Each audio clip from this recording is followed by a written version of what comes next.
जब हम railway station पर खड़े होकर एक लंबा सा इलेक्ट्रिक लोकोमोटिव देखते हैं तो अक्सर हमारे मन में यही सवाल आता है कि बिना डीजल इंजन की आवाज के ये भारी ट्रेन आखिर चलती कैसे है। और यहीं से शुरू होती है इलेक्ट्रिक लोकोमोटिव की दिलचस्प कहानी। इलेक्ट्रिक लोकोमोटिव की ताकत का असली स्रोत ऊपर लगे ओवरहेड इलेक्ट्रिक तार होते हैं, जिनसे ये सीधे बिजली लेता है। ट्रेन की छत पर लगा पैंटोग्राफ इन तारों को छूकर हाई वोल्टेज बिजली को अपने अंदर खींचता है, और यही वो पहला पल होता है जहां बाहरी बिजली ट्रेन के सिस्टम में प्रवेश करती है। ये बिजली सीधे मोटरों तक नहीं जाती, बल्कि पहले एक मुख्य ट्रांसफार्मर में पहुंचती है, जहां बहुत ज्यादा वोल्टेज को जरूरत के हिसाब से कम या ज्यादा किया जाता है, क्योंकि मोटरों को बिल्कुल सटीक वोल्टेज चाहिए होता है। इसके बाद ये बिजली रेक्टिफायर और इन्वर्टर सिस्टम से गुजरती है, जो बिजली को इस तरह कंट्रोल करते हैं कि मोटरों को स्मूथ और लगातार पावर मिलती रहे। अब असली जादू शुरू होता है ट्रैक्शन मोटर्स में, जो पहियों से सीधे जुड़े होते हैं। जैसे ही ड्राइवर कंट्रोल कैबिन में थ्रॉटल बढ़ाता है, ये मोटर्स घूमना शुरू कर देती हैं, और वही घुमाव पहियों तक पहुंचकर पूरी ट्रेन को आगे खींचने लगता है। खास बात यह है कि इलेक्ट्रिक लोकोमोटिव में गियर सिस्टम बहुत मजबूत होता है, ताकि धीरे धीरे खड़ी ट्रेन भी बिना झटके के चल सके।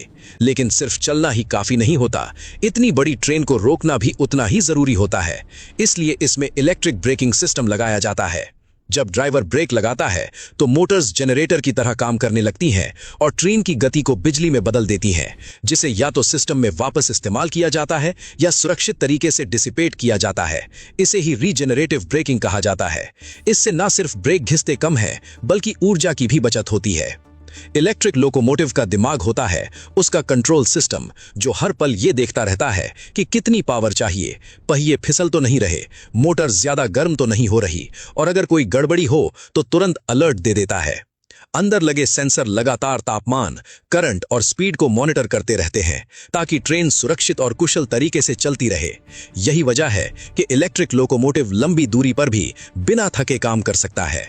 डीजल इंजन की तुलना में इसमें कंपन कम होता है, आवाज कम होती है और प्रदूषण भी नहीं होता, इसलिए यह पर्यावरण के लिए ज्यादा बेहतर माना जाता है।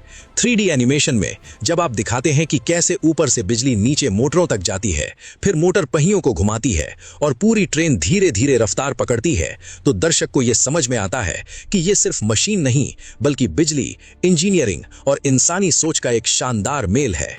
जब ड्राइवर कैबिन में बैठकर एक लीवर को थोड़ा सा आगे करता है और हजारों टन वजन वाली ट्रेन चल पड़ती है, तो यह एहसास होता है कि सही तकनीक के साथ ऊर्जा को कितनी खूबसूरती से कंट्रोल किया जा सकता है। यही कारण है कि आज आधुनिक रेलवे का भविष्य इलेक्ट्रिक लोकोमोटिव में देखा जाता है, क्योंकि ये तेज है, भरोसेमंद है और आने वाली पीढ़ियों के लिए ज्यादा सुरक्षित और टिकाऊ विकल्प है। अगली बार जब आप किसी इलेक्ट्रिक ट्रेन को बिना धुआं छोड़े शांति से पटरियों पर दौड़ते देखें, तो याद रखिए कि उसके पीछे सिर्फ तार और मोटर नहीं, बल्कि विज्ञान, नियंत्रण और इंसानी समझ की एक पूरी दुनिया काम कर रही होती है।